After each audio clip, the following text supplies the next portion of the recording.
चटपटा गरम गरम पूरी प्रसिद्ध मटर सूप, मटर पानी, मटर बाम्फा जहाँ भी कहींपारे बिना तेल रे कम समय रे कम सामग्री रे आमे आज बनैबा मटर सूप।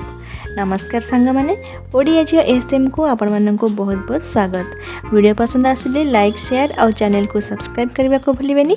तो चलत देखि नबा आज रेसिपी। मुझे 250 ग्राम मटर को सकाळु बतुरई नहीं। मटर सूप मु संध्या बेले तैयारी करुच्ची से सकाळु बतुरई नहीं।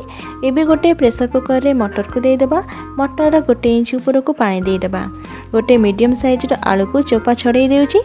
आलू एटी ऑप्शनल अच्छी, आपण चाहिए स्किप करें।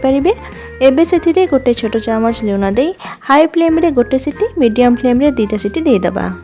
ता भितर गोटे काकुड़ी को छोट छोट काटी नहीं, गोटे गाजर को ग्रेट करी नहीं, कटा टमाटो, कटा पियाज आउ किछि धनिया पत्र को छोट छोट काटी नहीं, गोटे कंचा लंका नहीं, आउ फाले लेंबू नहीं, आउ किछि तेंतुली को 30 मिनिट गरम पानी रे बतुरई नहीं।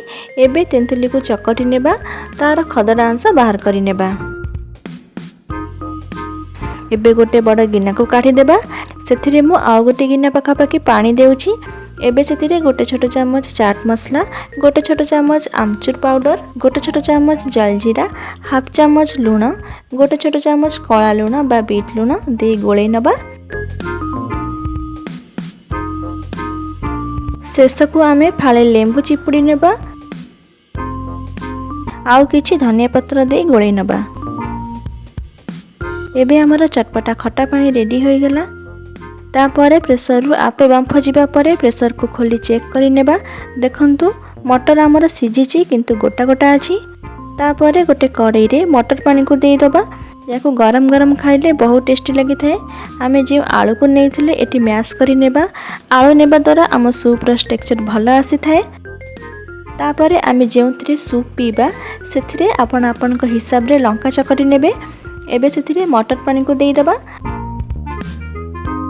तापर आमे खट्टा पानी देई दबा।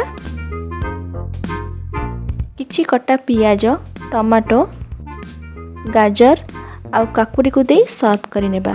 देखिले ना कम सामग्री रे कम समय रे झटपट तैयारी हो गला चटपटा मटर सूप।